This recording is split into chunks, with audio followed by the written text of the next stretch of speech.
আগের দিনের মানুষগুলোরও মন কত ভালো আসছিল তাই না? সবাই একজন আরেকজনকে আমের দিনে আচার গিফট করত। আমার আম্মুকেই দেখছি ছোটবেলায় আগে যখন আচার বানাইতো অনেকগুলো করে বানাইতো, তারপর ছোট ছোট বয়মে করে সবাইকে পার্সেল করে দিত। এখন অতটা দেয়া হয় না, কারণ আমার আম্মু নিজেই আমাদের জন্য আচার বানাতে চায় না। কারণ হচ্ছে আচার বানাইলে আমাদের এই বাসায় রোদের ব্যবস্থা নাই তেমন একটা, আচার বানালেই সেটা নষ্ট হয়ে যায়। তাই আমরা সবসময় ভয়ে ভয়ে আচার বানাই, যাতে অল্প একটু যাতে বানিয়ে তাড়াতাড়ি খেয়ে ফেলতে পারি, নষ্ট হওয়ার সুযোগটা যাতে না থাকে। আর অমনিতে জাল করা আচার খেতে কিন্তু এত একটা ভালো লাগে না, রোদে শুকানো আচারের মজাই কিন্তু আলাদা। আমার আম্মু তার ফুপির কাছ থেকে যত ইউনিক আচারের রেসিপিগুলো আছে সব শিখে নিছিল, এখন সেগুলোই টেকনিক খাটায় খাটায় ইউজ করে। এখন আম্মু করলো কি, আমগুলো কুচি কুচি করে কেটে লবণ দিয়ে সুন্দর করে মাখায় রেখে দিয়েছে সাইডে। আর তারপর এগুলো হচ্ছে মশলা, পাঁচফোড়ন আর সরিষা বাটা। 10 মিনিট পর আমাদের আমগুলো লবণ দিয়ে খুব সুন্দর করে ভিজে গেছে। এখন সুন্দর করে চিপে চিপে আমগুলোকে বের করে নিতে হবে। আমরা সবাই জানি লবণ দিয়ে ভিজানো থাকলে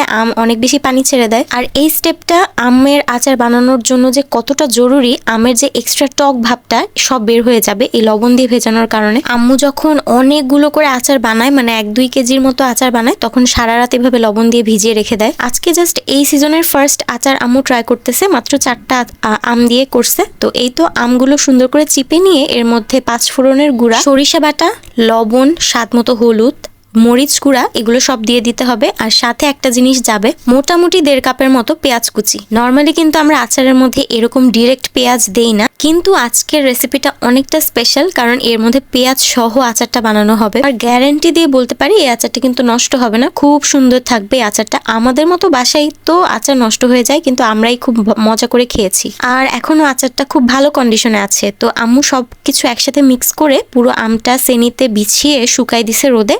একদিনই আমাদের এই আচারটা খুব সুন্দর করে শুকায় গেছে। আজকে থেকে তো বৃষ্টি শুরু হয়ে গেল, আজকে থেকে আর আমের আচার বানানোর জন্য কোনো কিছুই করা যাবে না। আগে রোদ ছিল তখন করতে পারতাম। আর সাইডে এখানে আম্মু সরিষার তেল গরম করে নিয়েছে, পরিমাণ মতো সরিষার তেলের মধ্যে কয়েক কোষ রসুন আর 2-3টা শুকনা মরিচ দিয়ে সুন্দর করে ভেজে নিয়ে নিল। আর এই দেখেন আমাদের আমগুলো কত সুন্দর শুকায় গেছে, একদম কটকটা হয়ে গেছে। আমের সাথে সাথে পেঁয়াজ কুচিগুলো কিন্তু খুব ভালো মতো শুকিয়ে গেছে। এর মধ্যে আমের মশলাগুলো যে দিছিল সেগুলো সুন্দর করে শুকায় গেছে। সবটা আচার আম্মু বয়মের মধ্যে ঠেসে ঠেসে ঢুকায় নিছে। আর তারপর এই গরম গরম তেলটা চামচ দিয়ে আস্তে আস্তে করে বয়মের মধ্যে ঢেলে নিবে, কারণ গরম ছিল তেলটা, হাতে পড়লে কিন্তু পুড়ে যাবে। আবার রসুন আর শুকনো মরিচগুলো সহই কিন্তু দিবেন, এগুলো উপরে ভেসে ভেসে থাকবে। আর আচারটা যখন সুন্দর নরম হয়ে যাবে রোদ দেখাতে দেখাতে, তখন এগুলো যখন ভাত দিয়ে খাবেন, কি যে সুন্দর একটা ফ্লেভার পাওয়া যায়। আচারের চাইতেও বেশি টেস্ট লাগে আমার এই রসুন আর শুকনো মরিচগুলো ভাত দিয়ে চটকায় চটকায় খেতে। আজকে আমাদের আমের আচার কিন্তু একদমই রেডি। 2-3 দিন রোদ দেখায় নিলেই আমাদের আচারটা একদম পারফেক্ট হয়ে যাবে। পারফেক্ট হয়ে গেছে অ্যাকচুয়ালি, আমরা খাচ্ছি আচারটা। এখন আপনারা যদি চান এই ইউনিক আচারের রেসিপিটা কিন্তু ফলো করতে পারেন।